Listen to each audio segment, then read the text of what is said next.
In this chapter, we're going to go over the basic chemistry, and so we're starting all the way to the very bottom at the chemical or molecular level. Now, why are we so concerned with starting off with this, and what is the importance of chemistry? Well, it's because our body is composed of all these different chemicals, and the way that atoms come together to form molecules or compounds really underlie and provide all of our body functions. So what are some examples? So we see this in our food, how we can metabolize food, utilize these nutrients once we break it down and make it utilized by our body. Medicine, anytime you have a headache, what do you reach for? Okay, so you reach for aspirin, and what does that do? Well, at the chemical molecular level, what that's going to do is help with your vasodilation and help relieve your headache. Neurotransmitters,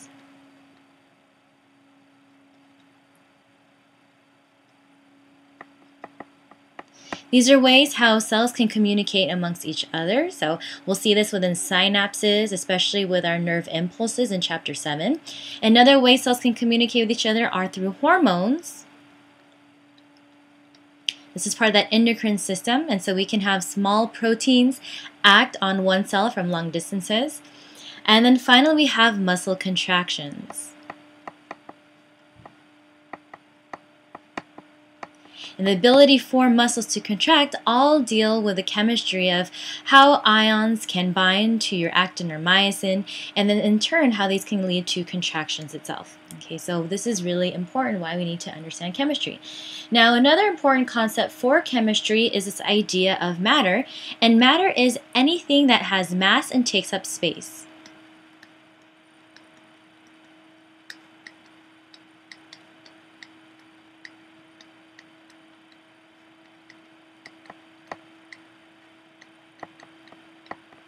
So you yourself right now, you are composed of matter. The air that you breathe also composed of matter. Anything and everything around you in your bedroom, home, work, or office, all composed of matter.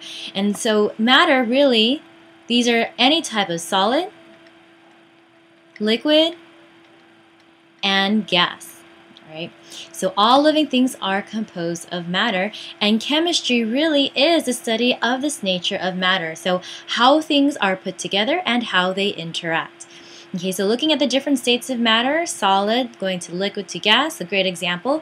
If you think about water in itself, okay, so solid we have ice, liquid form we have the liquid form of water, and then gas, so this can then evaporate to form gas molecules. Okay, so different states.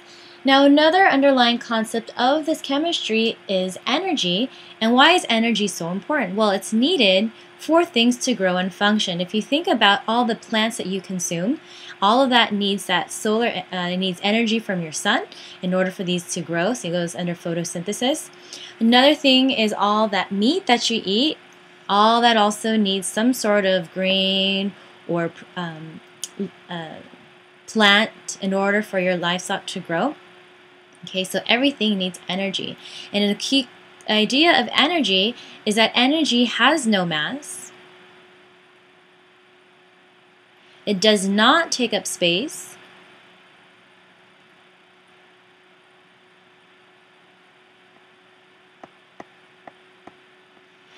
But it can move substances.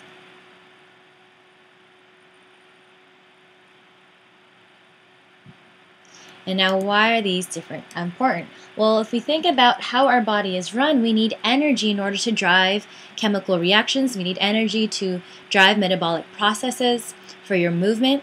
And so because of that, we're going to look at 4 major types of energy that are either found in our body or found around the world around us.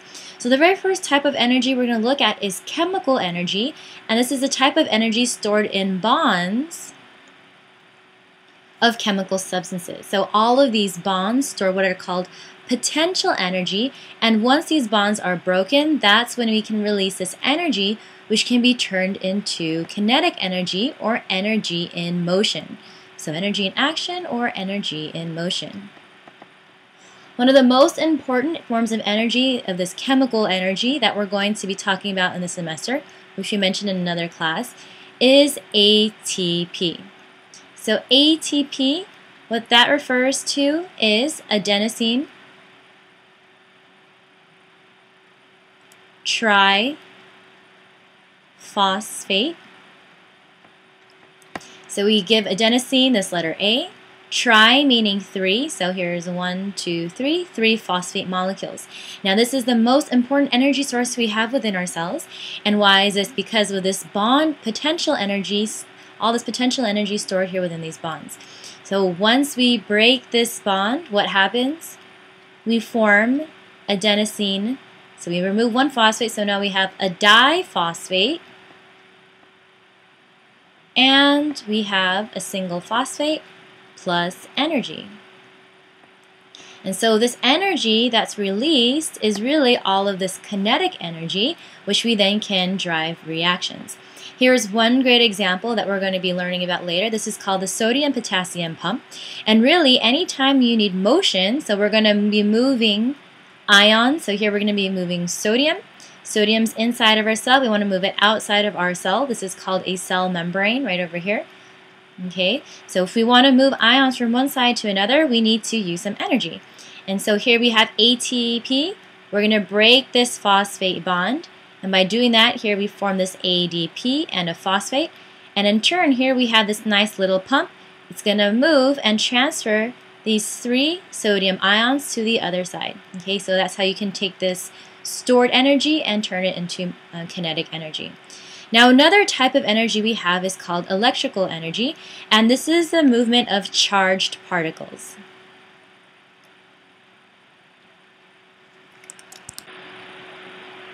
Now one example of this is going to be ions. And ions are, of course, these any type of atom that is going to be charged.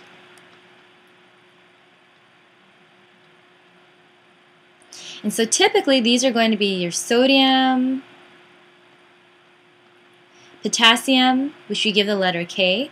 We also have calcium. Okay, so these are a couple of examples.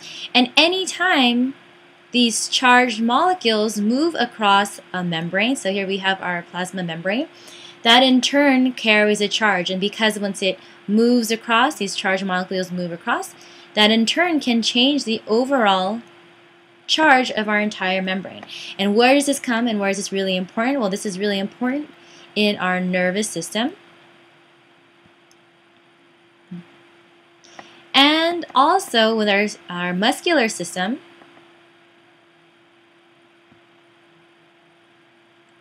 The muscular system, this will eventually drive our muscular contractions. Nervous system, this is necessary for communication between that fast-acting communication. Okay, so great example over here, sodium-potassium pump. This in turn is also a type of electrical energy. As this is moved, not only are we using chemical energy to move this, but because we are transporting charged molecules, this is also electrical energy that we are eventually going to generate. Another form of energy we have is mechanical energy, and this is energy directly involved in moving matter. So a great example is one over here, and this is when for example, if you're going biking, your legs are needed to contract or extend.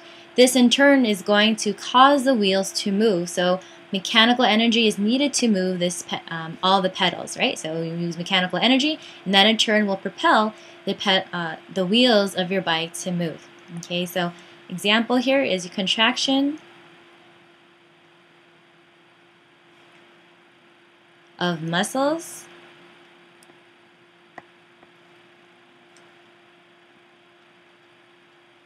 That pull on your bones, causing your limbs to move.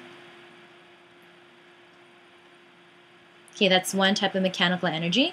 And the second one from this illustration was that same movement driving, here's another type of mechanical energy, the movement of your wheels in response to pushing on the pedals. All right, great examples. Now the last type of energy we have is radiant energy, and here is a couple of examples of radiant energy. We can look at the electromagnetic spectrum.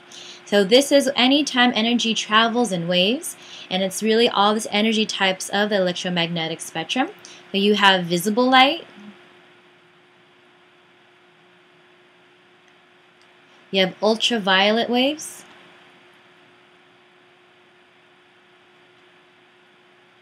all right. You also have your microwaves, FM, AM. Okay, so we have this longer wavelengths, which aren't as harmful compared to your shorter ones. So these ones are the more harmful radiant energy waves that are present.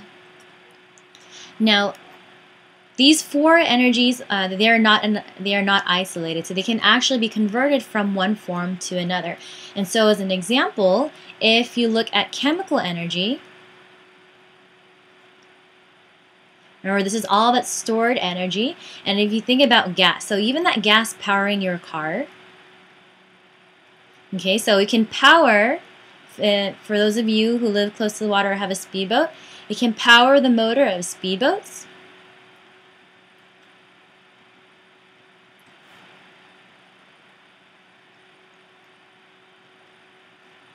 And this can then be converted into mechanical energy of a propeller.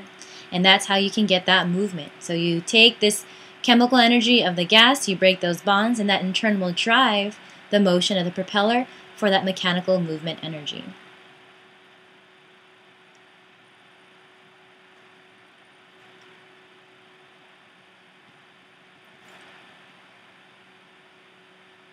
Of a propeller.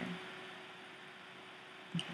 Another important concept of energy is that energy is never created nor destroyed, but it can be given off as heat, which is not usable when energy is converted. Okay, so also, remember we looked at last time, I told you for your homeostasis, you started working out, doing your jumping jacks, running in place.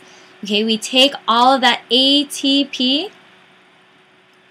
Remember we went over this, so we just mentioned also ATP is this high energy, chemical energy, right? When you break this bond, what do you release? You release heat, okay? And that's how it can also warm up your body.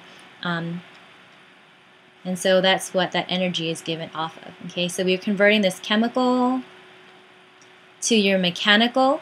We're going to drive the contractions of your muscles, and we can give heat off as that process. So lots of conversions. Now, going back to this idea of matter, matter is composed of what are called elements. And so elements, basically, anytime you look at a periodic table, all of these are going to be elements. And these are the most simplest form found of any type of substance. There are 4 types of elements that 96% of the body is made out of. And I like to always create short phrases or mnemonics in order to help me remember. So we're going to look at con, and C is right over here in the periodic table, and that stands for carbon. H is for what? Hydrogen, good. O is for oxygen. And then N is for nitrogen. All right, the majority of that. Now, what build up and form these elements are building blocks called atoms, and these are denoted by the first 1 letter or 2 letters in the periodic table. So H is hydrogen, Be is beryllium. Okay, let's see now. Al, aluminum. Some of them may not seem very apparent. For example, K, this is potassium, even though it starts with the letter P. Okay. And what these are composed of, how do we build up these atoms that comprise this periodic table? They're all composed of what are called subatomic particles.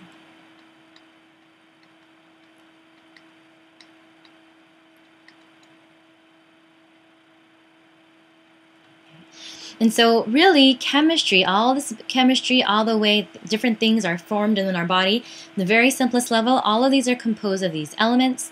Elements in turn are once again formed from these atoms. And just like the anatomy of everything in our body, subatomic particles are really the anatomy of atoms. Okay, so let's take a closer look at what that is. So if we take a look at one atom, we can notice, so here's an example of one atom. We can notice it's broken down to a couple of regions. The innermost region here is called the nucleus, and the nucleus has two anatomical components to it. It has a proton, and these protons have a positive charge, and we have a neutron, and the neutrons have a charge of 0.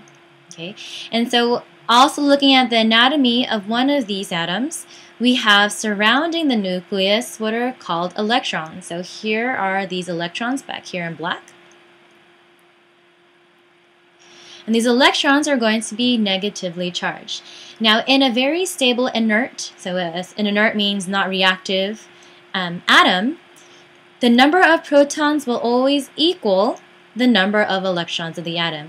Okay, so how do we read this? So let's go back to the periodic table. Okay, so here, helium, we see this number over here. That means number 1. So number 1 will denote the number of protons that we have. Okay, so here for an example, since we have helium, helium says it's supposed to have 2 protons. So let's go back over here to helium. And if we look at the periodic table, we are consistent. Here we have the number 2. So helium has 2 protons. Okay, so anytime you look at the anatomy of an atom, you'll notice a couple of things. Okay, number 1, the number of protons will always define the atom.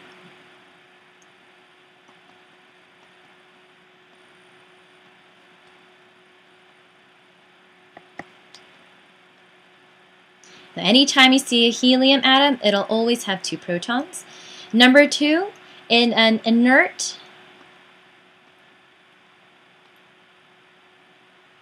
atom, the number of electrons equals the number of protons.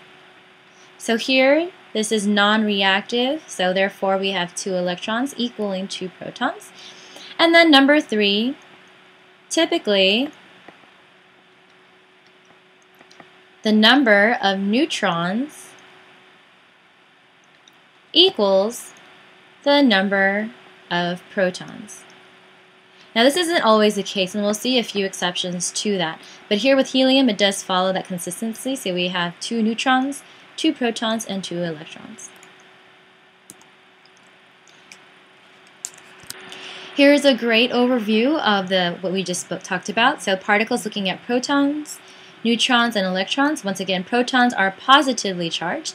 And also I like to remember this for P for positive.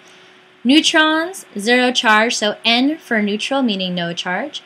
Electrons are negatively charged, so can't really think of anything for that, but just know that they're going to be negative.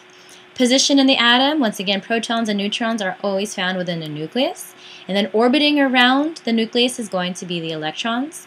And now this is something different. So we didn't talk about mass yet, and we'll get into that. But looking at charge, we already mentioned positive, neutral, and then negative. Now looking at mass. Okay, so the mass of a proton is about 1 AMU, so this is atomic mass unit. Neutrons, also about the same, 1 atomic mass unit. And electrons are 1 over 1800. So this is basically, we give it a value of 0. So it weighs about 0 atomic mass units. Now, we're not going to cover too much atomic weight, but basically the atomic weight that you'll see in the periodic table, so we'll look at that briefly over here. This is that weight that you see in the atom. That is a combination of the protons and neutrons found within that specific atom. Okay, so actually there's different types. Sometimes they have different types, numbers of neutrons depending on that atom, but we're not going to really get into that too much. Okay. So now let's identify the different types of elements. We'll do a couple of practice problems. The very first thing we mentioned already is looking at the number of protons, and the number of protons will always identify the atom. Okay, so we give this a specific term, and that is going to be the atomic number. Okay, so here for nitrogen, the atomic number is going to be 7. Carbon, atomic number is going to be 6. Boron, atomic number is going to be number 5. And so because of that, how many protons are in boron? Good, 5. How many protons are in carbon? Good, 6. And then nitrogen, 7. Okay, so atomic number equals the number of protons the atom contains. Atomic mass number, and I mentioned that last slide, we can actually differ the number of neutrons. However, most of the time it's going to be consistent, but we're always going to have the same number of protons. So how can we tell the differences in that? Well, we can look at the atomic mass number. And so the atomic mass number is going to be the sum of the protons and neutrons. Okay. And so here, sometimes you'll see this denoted in this fashion. So you'll see this a value over here on the top and a value on the bottom. So the value on the top is going to be the mass number. So once again, that's your protons plus your neutrons. Value on the bottom is going to be your atomic number, so only the number of protons. And let's take a practice over here. And so in helium, we'll use this as an example. Okay, we see 2 neutrons and 2 protons. And because of that, what's our mass number going to be? Okay, so we had 2 protons, 2 neutrons. So our mass number for helium should be 4. Okay, so atomic number on the bottom is only the number of protons. So looking at helium, what should that be? Good, 2. Okay, so you'll sometimes see helium written in this fashion. So mass number over your atomic number.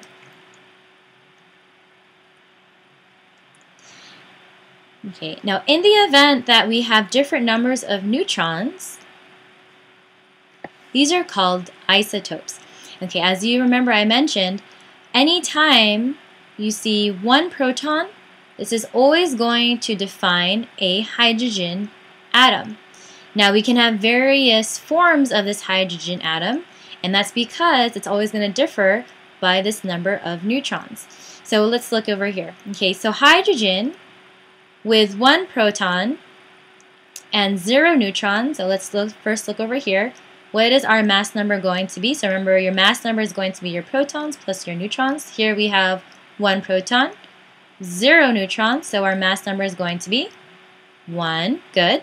And what about our atomic number? Remember, this is going to be the number of protons. So on the bottom, we're going to have 1. Now this isotope is going to be, okay, varying the number of neutrons. Let's make that note really quick. Okay, so here, protons and neutrons again. Here we have 1 proton, 1 neutron. So our mass number is going to be 2. And then here we have 1 proton, so that's going to be 1. And now once again, this is still a form of hydrogen because we still have that 1 proton. And this is called deuterium. Now another form of hydrogen that we see is when there's 2 neutrons, and so 2 plus 1 equals 3. And then down here we're going to have 1. So this is another form of hydrogen. This is called tritium. Okay, so these are called isotopes. Quick note about this isotopes. Why is this needed and why do we even care? Well, this actually can be cool when you think about radioactivity and radioisotopes. And this is really important when you want to detect a certain cancer.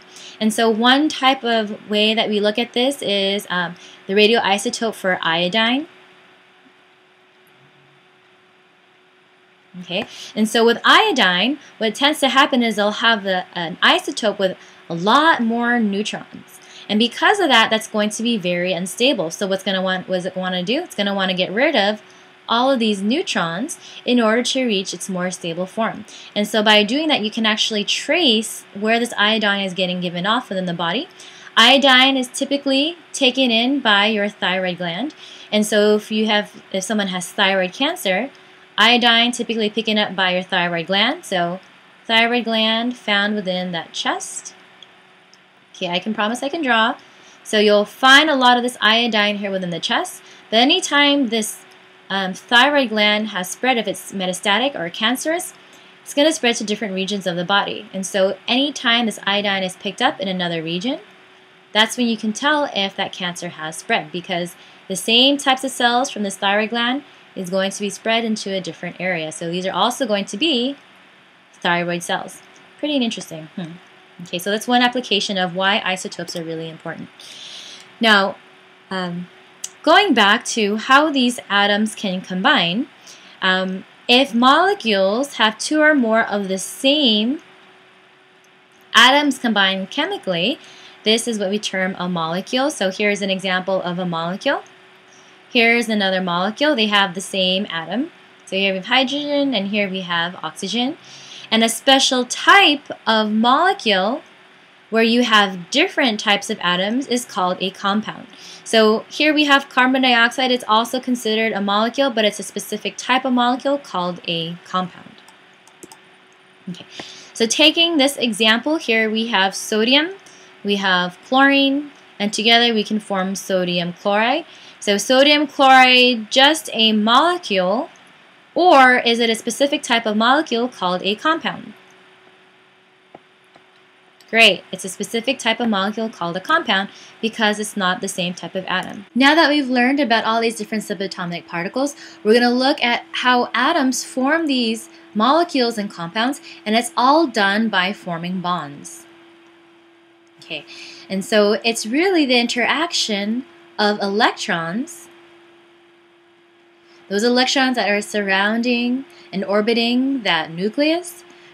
All of these electrons are going to come together and really give rise to forming these different interactions between the different atoms.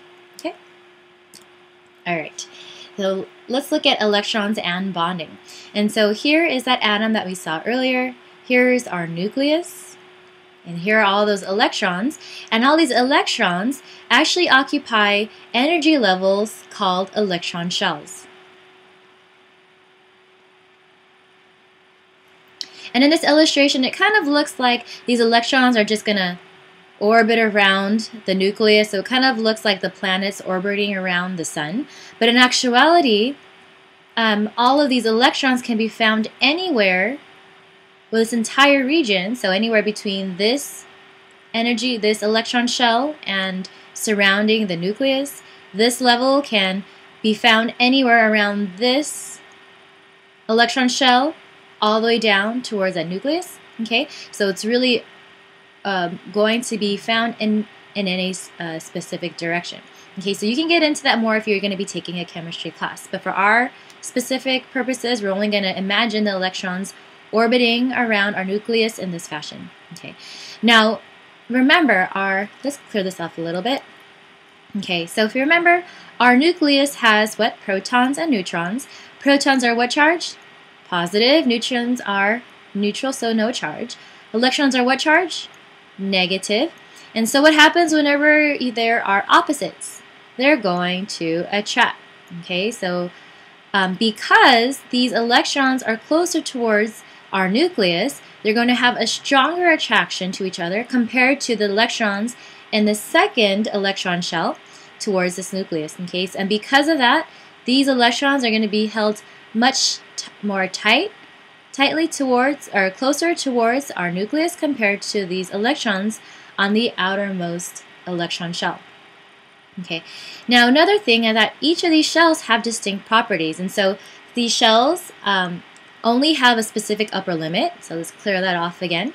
Okay, so we're going to start filling up the electrons in these shells closest towards the nucleus before we move on to the outermost shell. All right. So how do we fill this out, and what are we talking about? So let's take a look at this shell first. And so if we notice this first shell, how many electrons can be held in this first shell? Good, so we have 2. Second shell, we actually have 8. So 1, 2, 3, 4, 5, 6, 7, 8.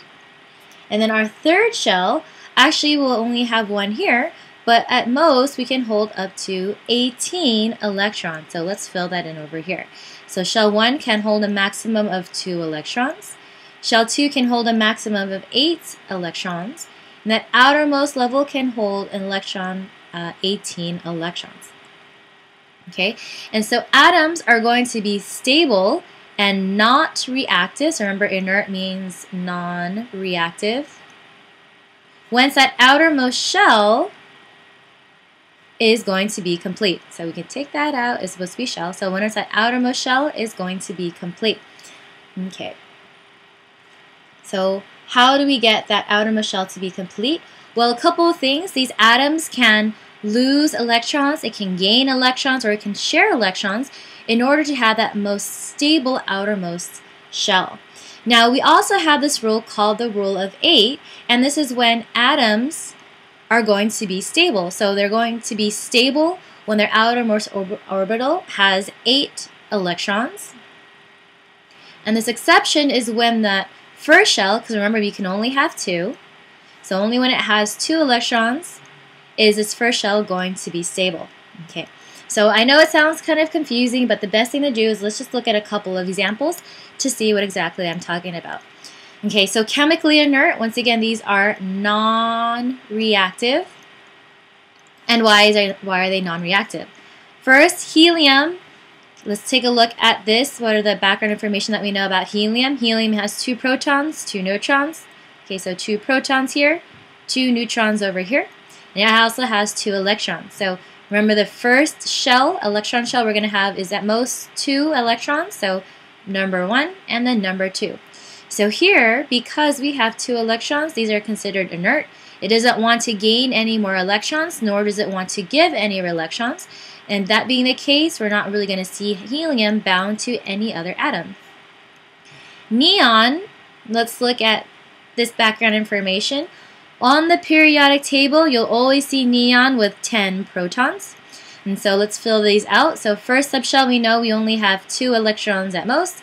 Second subshell, we have 8 at most. So let's start filling from the inside, and then we go outside. So here we have 1, 2, 3, 4, 5, 6, 7, 8, 9, 10. Okay, so here we completed all 8 on the outside and then all 2 on the inside. Now, because we've completed this outermost having 8 electrons, so this is that octet we mentioned earlier. This is inert, this is stable. Therefore, we don't want to create any bonds. Alright, so we're going to see neon as is, just like that. Now let's look at chemically reactive elements. Hydrogen, we saw earlier, only has 1 proton, so we see that over here. And as I mentioned before, neutrons, you'll typically see the same number of neutrons as same number of protons. But hydrogen, when it's most stable, it does not have any neutrons. So this is one of the few exceptions. Now here we have 1 proton, 0 neutrons, and we only have 1 electron surrounding the first shell. And this being the case, this is reactive because how many more electrons do we need for hydrogen to be stable? We need 1 more electron. Great, so now this is going to be reactive. And that being the case, if it sees another hydrogen also has 1 proton, 0 neutrons, 1 electron. This electron actually can be shared with this electron.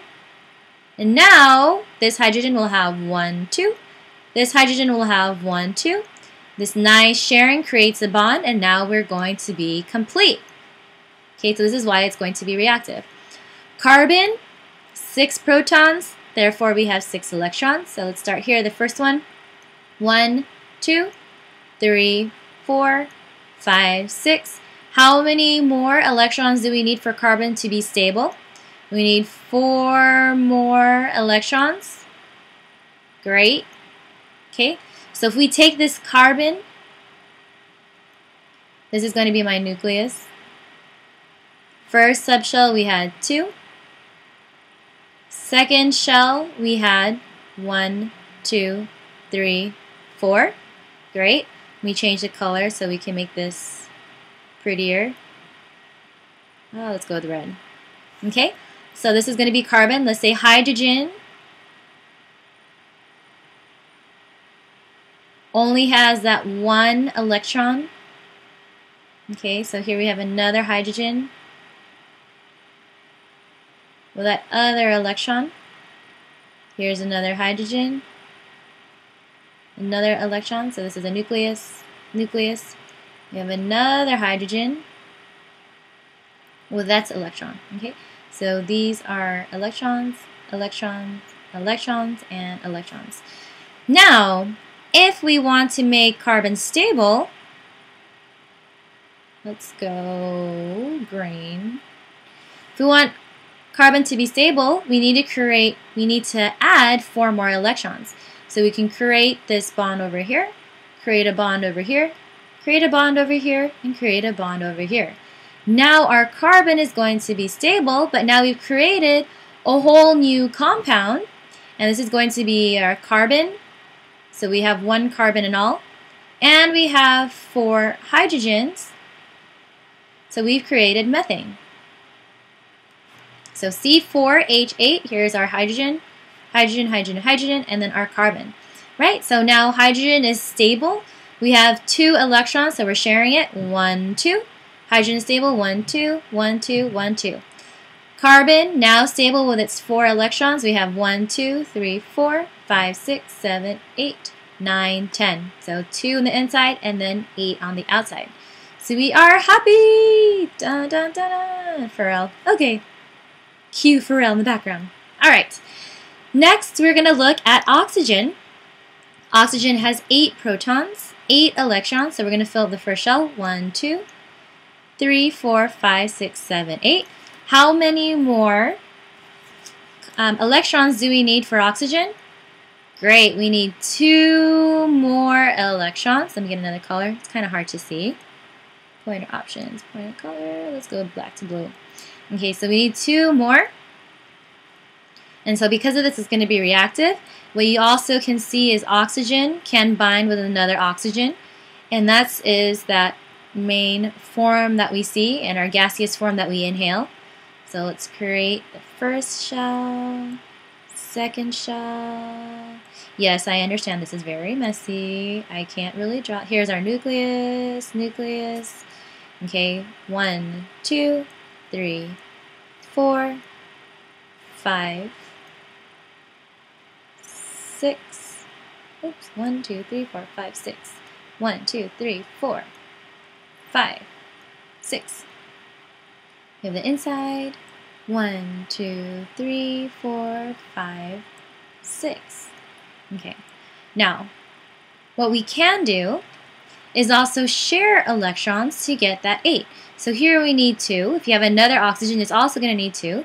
So what we can do is allow these electrons to be shared between the same atom.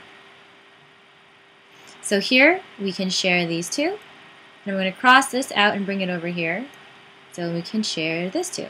So now we have 8 on the outermost shell. 1, 2, 3, 4, 5, 6, 7, 8. We're good on this side. 1, 2, 3, 4, 5, 6, 7, 8. We're good on this side. Okay. Sodium has 11. 1, 2, 3, 4, 5, 6, 7, 8, 9, 10, 11. Now sodium, do you think sodium on their outermost subshell, outermost shell, how many more electrons do we need to fill? Okay, so we need 7 more, have it stable. But rather than take 7 in more, what do you think sodium's most likely going to do? It's most likely going to get rid of this. It'd rather donate it and not have to deal with it. And because of that, sodium you'll usually see as what's called an electrolyte. So basically that's a charged ion. Right? So typically you'll see sodium in the form of Na+, and we'll get into why it's going to be a plus sign. Alright, so it's great practice to kind of go over these. Now, we'll look at the different types of bonds that can be formed between these different atoms that we just found. Okay, so intramolecular bonds. Intra means within. So these are bonds between atoms in a molecule or a compound. So as an example, we saw that CH4. Okay, and so these are intramolecular bonds. These are bonds all found within that same molecule. Ionic bonds, these are the weakest type of intramolecular bond. We'll see a few examples in a little bit. Covalent bonds, these are the strongest bonds. And there's two different types of covalent bonds. You have nonpolar and polar. And ionic, these are typically your charged. You'll end up getting charged species from this, or it's a complete donation of your ions or your electrons. Covalent bonds, these are equal sharing or unequal sharing, but basically this is sharing of your electrons.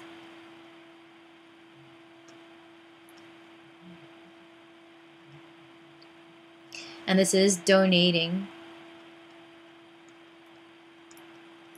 electrons. Okay, so two different types.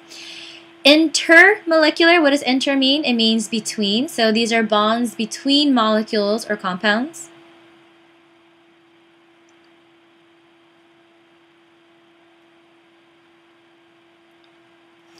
And so the only one we're covering is hydrogen bonding. Okay. Now let's take a first look at ionic bonds. And these are bonds when electrons are completely transferred from one atom to another.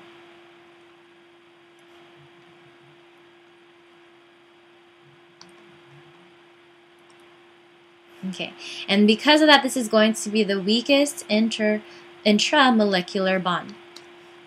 All right. And because of this, what ends up resulting are what are called ions. And so ions are all because of the gain or loss of these electrons. And eventually what you'll have is one ion forming a positive charge and one forming a negative charge. And this all has to deal with if one has lost an electron, what happens? It becomes more positive. And if one has gained an electron, it becomes more negative. And so cations have a positive charge because they have lost an electron. Anions have gained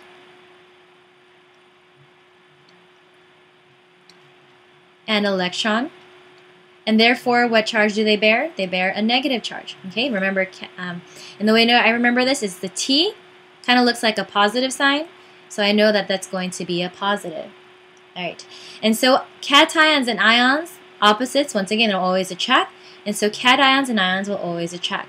And so ions really are the basis of forming all of these ionic bonds.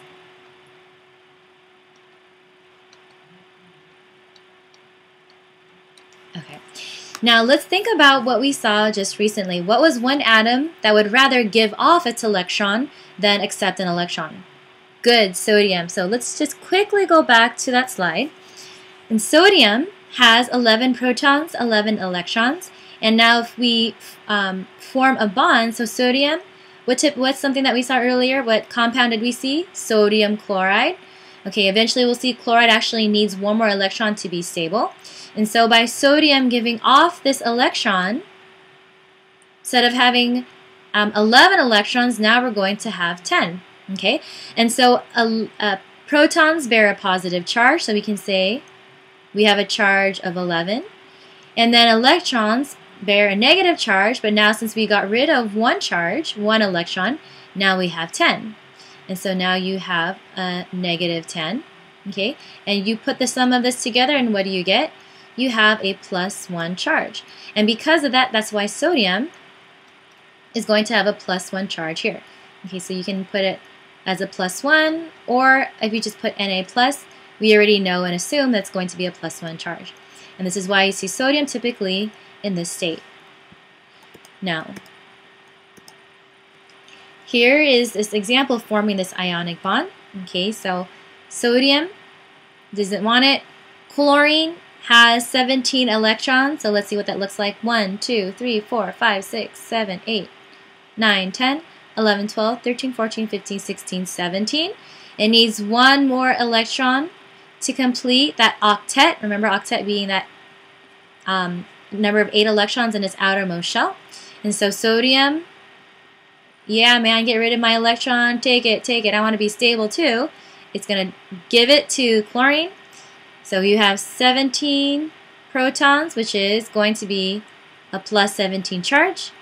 Here we're going to add 1 electron, so now we have a -18 overall. So what is our net? +17 and -18, you put that together, and what do you get? Ding dong, -1. Okay, sodium over here, we have 11 plus. We're getting rid of 1 electron, so now we have plus 11, minus 10. Put it all together, and what do you get? Plus 1. Great, so this is why this ionic bond composed of ions being those charged particles, sodium gets that plus charge, and chlorine gets that negative charge. Now, which one is the cation again? Remember, cation, that positive charge. Good, sodium. And which one's the anion? Anion, N, double negative. So think of negative for N, and that's going to be your chloride ion. Okay.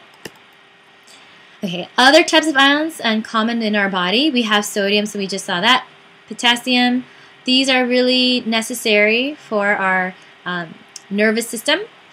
Chlorine, also for that nervous system. Bicarbonate and biphosphate. We're going to see this for maintaining our buffer system, which we'll get into. And then calcium, magnesium, and sulfate. So other types of ions within our body. Now the second type of intramolecular chemical bond we have are covalent bonds.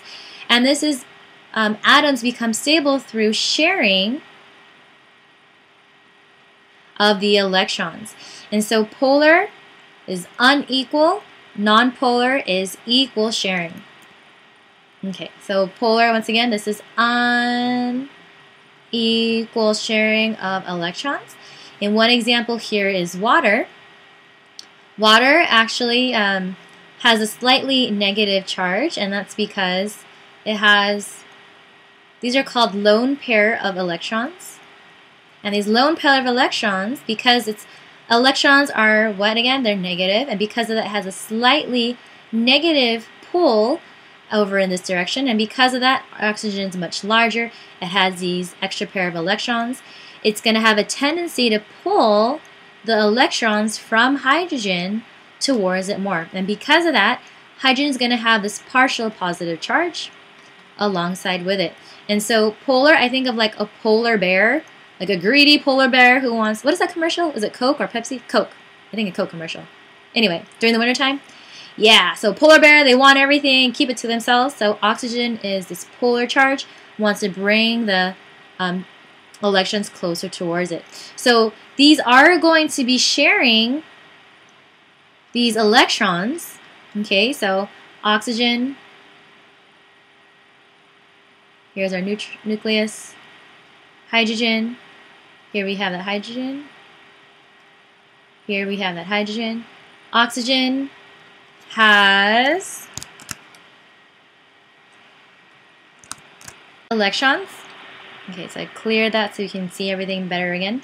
Okay, so here we have oxygen, 8 electrons, nucleus, first 2, 1, 2, 3, 1, 2, 3, there's your 8 electrons, hydrogen,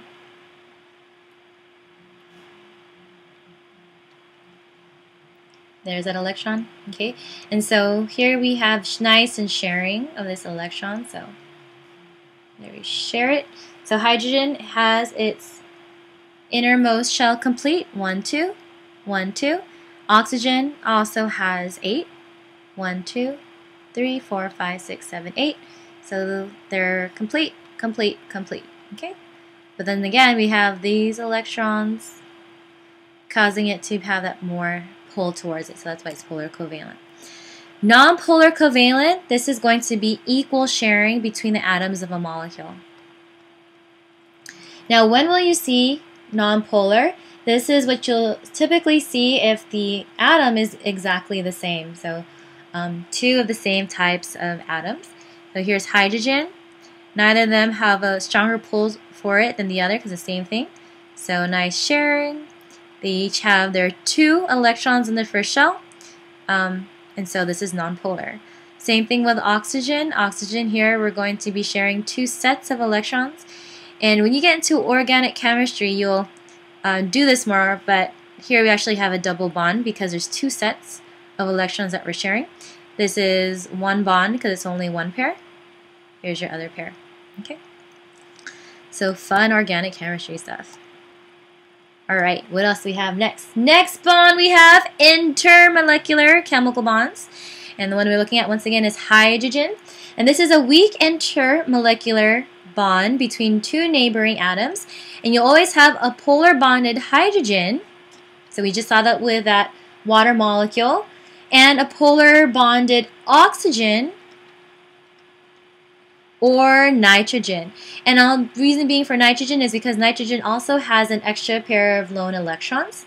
And so we'll see an example of water for this. Okay, and so remember, we have this partial positive, partial negative sides that we've created with those polar bonds. And because of that, we're going to have opposite attraction again. So hydrogen is attracted to that negative portion of that polar molecule. And so because of this, we can have this nice attraction, but they're not directly attached, right? They're not directly touching. So here is one compound. Here's another compound, another compound, another compound, and your last compound, right? And this is intermolecular because it's a bond between the different compounds or different molecules, but they're not directly touching, okay? So this is important. They're not touching, okay? This is just that nice attraction. So here, partial negative from that oxygen, partial positive from that hydrogen.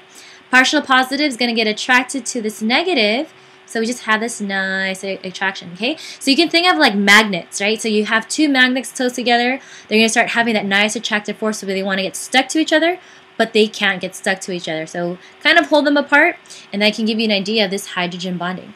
Now, if you ever seen a mosquito floating on water, all of this is due to this hydrogen bonding. So these water molecules, they're not stagnant. They're constantly moving, so they can be shifting. So this one over time, the hydrogen can shift towards this direction. Okay, you can move around different directions. It doesn't have to stay here. You can move over here. This one can move over here. You can go down here, so on and so forth, right? But they're constantly moving, and because of that, they're constantly creating all of these temporary hydrogen bonds between them. And because of that, they're constantly shifting. It forms this nice tension, surface tension, on top of water, in which case, anytime there's a mosquito or a bug, something, or even a leaf floating on top of it, that can be carried because it has this nice attractive forces by all of these intermolecular bonds. Okay, so pretty neat, huh? Now this next concept we're going to look over are chemical reactions. And so breaking these bonds that we just formed, right? We spent all this time learning about them, but now we're going to break them. But then also we're going to learn how to actually form them. And so there's three different types of ways and reactions to form these bonds or break them. So decomposition, when something decomposes, it breaks down. And so this is breaking the molecules into smaller pieces.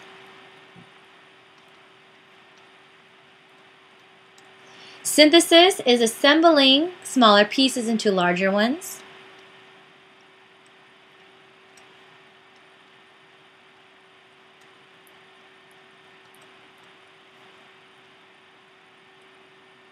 Okay, and then exchange is shuffling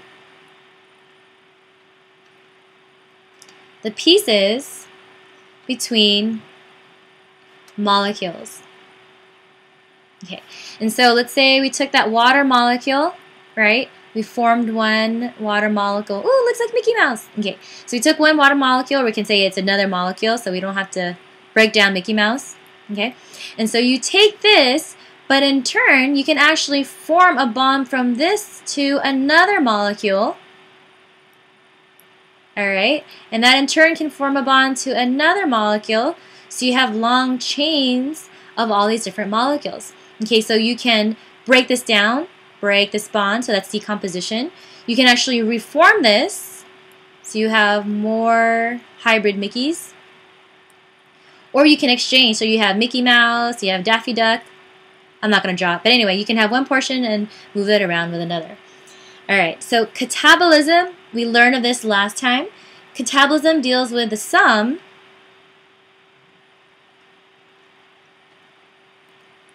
of all decomposition reactions. And anabolism is the sum of all synthesis reactions. Okay, and as catabolism and anabolism, you bring all that together, really that underlies this idea of metabolism. In this first example, let's look at synthesis. And so we can just give a generic molecule, the letter A, and a second molecule, letter B. Okay, and you can put these together to form your product. So these are reactants, and this is your product.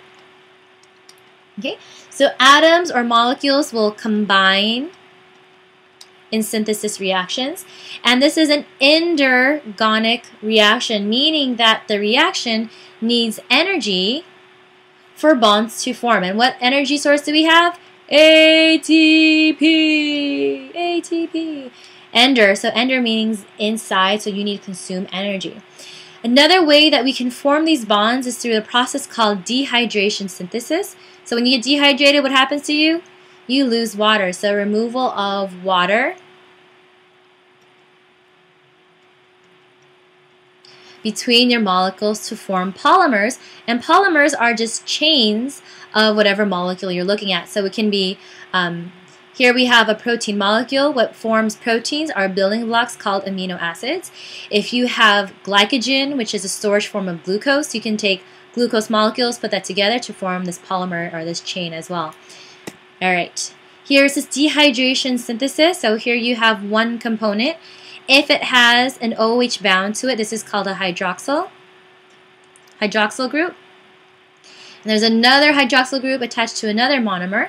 You take the OH, so which is that hydroxyl group, and you can take the hydrogen from one of these hydroxyls, combine this together, and what does that look like? It looks like H2O, which we know as water. Okay, and so this is dehydration synthesis, means that we need to remove a molecule of water to form this bond. So now we have these two monomers, these two components joined together by this oxygen, okay, and forming this bond. Remember, we have those lone pair of electrons over there.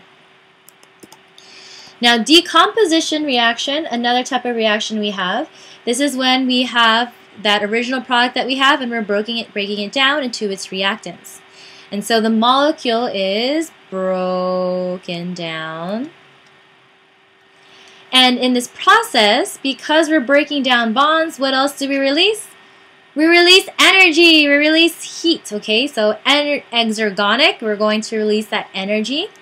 And one way we can break this bond also is by adding water. So we're doing the exact opposite reaction that we did in the last slide. So decomposition reaction with the addition of a water molecule. Okay, and so this is what you'll see a lot of times with food and digestion of your food. Okay, and so here is this example. So here's this formation, this product that we saw in the last slide. We do the exact opposite. We add that water. Oh, hydroxyl group is going to add to one of the monomers. We're going to return the hydrogen to that other oxygen. So we're going to return the hydrogen over here. And now we've separated those two monomers. So complete opposite. Now another type of chemical reaction we have is an exchange. And so that's taking part of one molecule and kind of switching it to the other. And so here we have glucose and we have adenosine triphosphate. If you want to phosphorylate this glucose, meaning you're adding this phosphate group to that glucose, this is that exchange. We're adding one part from here and we're adding it to that molecule over there.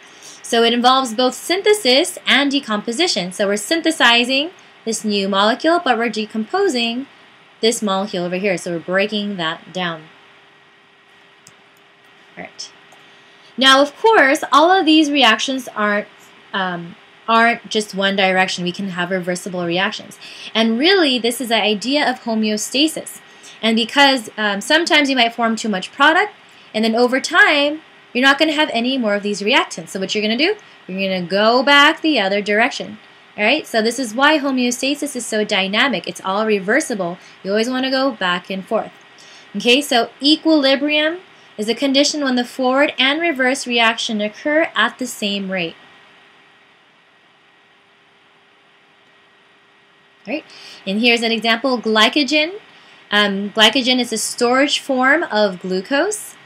In the event that you are hungry, you didn't eat all day long, now you're starving, it's dinner time, you're going to break down all of this glycogen storage, all found within your liver. You're going to break this down, dehydration synthesis, okay? Bring out all of that water, break down these bonds. You're going to free up your glucose, use this as an energy source, bring this into your cells, and now you have some energy. At the same time, let's say that it's breakfast or lunch and you went to the buffet, Haleva's brunch buffet on Sundays. Delicious, right? You stack up on all those waffles and that prime rib. Okay, and what's going to happen? You have all of this food within your system. You want to store it. So what are you going to do? You have all of this. You don't have a lot of glycogen in your body, so you're going to store it as glycogen. Okay, so once again, this is always dynamic. Now, next concept we're going to look at are inorganic and organic compounds. So we can define the type of molecules that we form as whether if they have carbon and hydrogen or they don't have carbon and hydrogen. So inorganic compounds or molecules are going to be molecules that lack carbon and hydrogen. All right, so some examples for this: water, we just saw that was H2O. Salts, so sodium chloride, this is a type of salt. Acids and bases. Okay, so we can have, for example, bicarbonates. That's a type of acid. And then we also have nutrients. All right, so different types of inorganic compounds. Organic compounds, these are those molecules that are largely comprised of carbon and hydrogen. And so carbohydrates, your lipids, these are long chains of carbon-hydrogens, proteins, and your nucleic acids. Okay, and so that glucose that we saw, C6H12O6, so lots of carbon, lots of hydrogen in that. One of the most important inorganic compound we have in our body is water. And because of that, it's the most abundant inorganic compound. And why is that? Well, it's crucial to a lot of the properties within our body. The first thing is that it has a high heat capacity, meaning that it can absorb and release large amounts of heat, especially when every time you exercise or you have a fever. That water can absorb a lot of that heat. Polarity and solvent properties, meaning that a lot of these chemicals, salts, acid, bases, a lot of those things can dissolve and interact with water because it has a charged particles. Remember, it has a partial positive, partial negative portion in water, right? So it can interact with a lot of these charged particles. Another thing is it has chemical reactivity.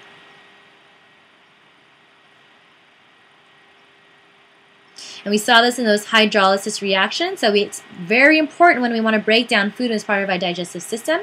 And then finally, it has cushioning. Cerebral spinal fluid.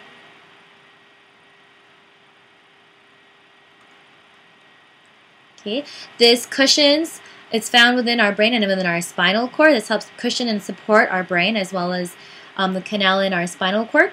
And amniotic fluid for that developing fetus, right? Okay, another important inorganic compound are salts.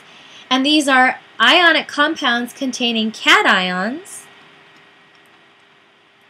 and anions. Right? As our example earlier, we had sodium and we had chlorine. And see, these are other than hydrogen because hydrogen and hydroxyl, so hydrogen, this is also a cation, it's positively charged. Our hydroxyl group, negatively charged, so it's also considered an anion, but these are given special terms, so we're going to get into that later. But these salts can easily dissociate into ions. Remember, ions being charged atoms when in the presence of water. Now, why is that? So here we can imagine you get a block of salt, which I don't really know who would have a block of salt at home, but you can even do this at home if you want. Get some salt, put it in some water, and over time you're going to notice that even though you start off with a lot of these salt crystals on the bottom of your water, over time you're going to see this nice, homogeneous, even mixture of solution. Okay, and why is that the case? Well, because water being charged, we have a partial negative, partial positive regions. Sodium being partial positive, it's going to get attracted to which side? Good, it's going to get attracted to this oxygen. Chlorine, negative charge, so what's going to get attracted to? This positive side of hydrogen. And so over time, these water molecules are going to interact with all of these atoms, pull them apart, and that's how they form this ionic solution. It's vital to many body functions. Okay, specifically we need sodium, potassium, iron. This is needed to carry our oxygen in our blood, in our hemoglobin. Potassium and sodium, we need that for our nervous system, but also potassium you need for blood clotting. Now, electrolytes carry electrical current in the body, and so a couple of examples. These are used to maintain voltages across cell membranes, and then also carry electrical impulses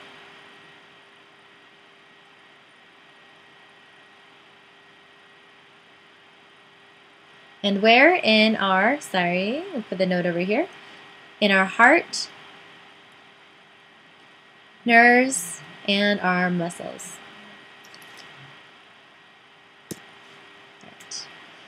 Another important inorganic compound we have are those acids and bases. Now, this is why we don't consider hydrogen as a cation and hydroxyl groups as an anion. And that's because these are considered acids and bases. So acids and bases are electrolytes that form ions, but they conduct electrical current, and they can also change the pH of our blood. And so acids release hydrogen,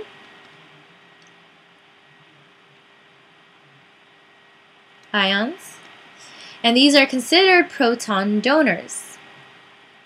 And so these are sour tasting, they can dissolve in metal. Typically, so something sour tasting, acetic acid, which you know as vinegar. Another thing is hydrochloric acid. Okay, so anytime, H2SO4, anytime you see a compound here with this hydrogen on the front, and this is typically indicating that it's going to be an acid. Bases release hydroxyl ions,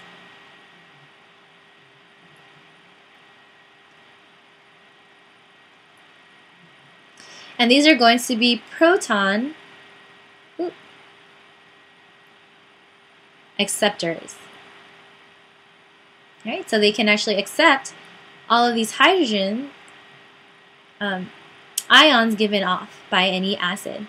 These are bitter tasting, and an example would be bicarbonate ion,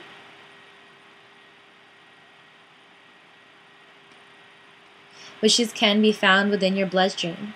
So HCO3 in blood. And we'll get into this in a little bit, but the way this works is that anytime your blood pH can change, bicarbonate can accept hydrogen ions and then also help reduce the pH of your blood. Okay. Looking at neutralization reactions, so anytime acids and bases come together, specifically salts, you can react to form a water and a salt. So acid bases come together, they can react to form water and salt. And so hydrochloric acid, this is a strong acid. You combine that with sodium hydroxide, this is a strong base. And what you can get together is this neutralization reaction. in which case you form this water and this salt. Now pH, what is pH? pH is a measurement of the relative concentration of all those hydrogen ions. Okay, so what's considered neutral? That's a pH of 7. Right, so pH below 7 is considered acidic, and a pH above 7 is considered basic. What is our blood? Our blood has a pH of 7.35 to 7.45, so this is a pretty important key to know. And how do we regulate this pH in our body? Well, our kidneys, we can excrete hydrogen ions. If we have too much hydrogen ions, we actually form a more acidic system, and because of that, you can excrete those hydrogen ions and get back to our the normal pH of our blood. Lungs, this deals with that bicarbonate system, and we also have buffers. Okay, so we have phosphate buffer system. We have proteins within our body, also helping maintain that. Now I'm going to show you really quick how this bicarbonate, we found that here within our blood, and that all has to deal with your carbon dioxide levels whenever you breathe. Okay, so under normal conditions, okay, let's look at carbon dioxide. So carbon dioxide, this is going to be a gas found when you in your gas exchange, right? So carbon dioxide, it actually combines with water to form this intermediate called carbonic acid. So carbonic acid, okay, so carbonic acid, and we know it's acidic because what? Good, the presence of this hydrogen.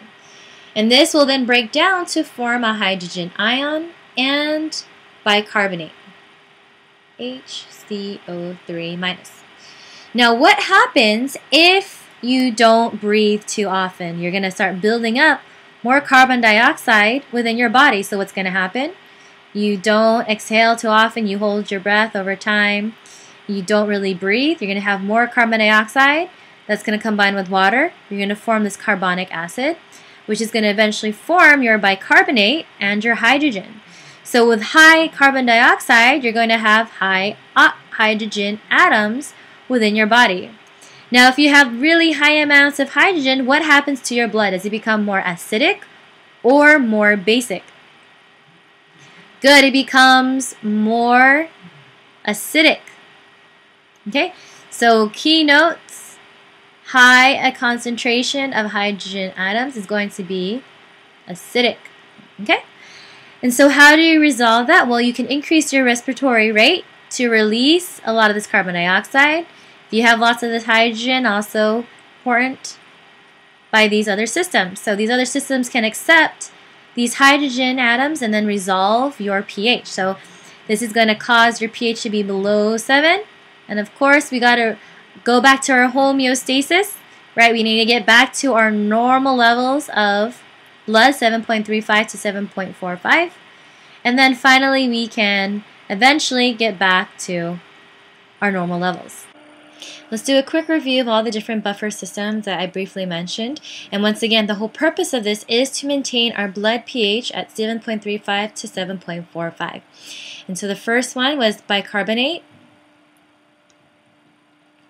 buffer system. We also had the protein buffer system. And specifically, I want you to know hemoglobin. And this is found within our red blood cells, specifically with the role of carrying oxygen. And then finally, we have the phosphate buffer system. Now, all of these, how do they work? Well, they can release hydrogen ions into our body fluid if our body fluid is too basic. So anytime our pH is above 7.45, you add some acids, and this can then lower it down to this normal range. And we can also absorb hydrogen ions if our body fluid is too acidic. And by absorbing hydrogen, what happens? We can turn our pH to become more basic. Next lecture, we're going to go over organic compounds. So look at the carbohydrates, lipids, proteins, nucleic acids, and high energy compounds. And that is it for this lecture.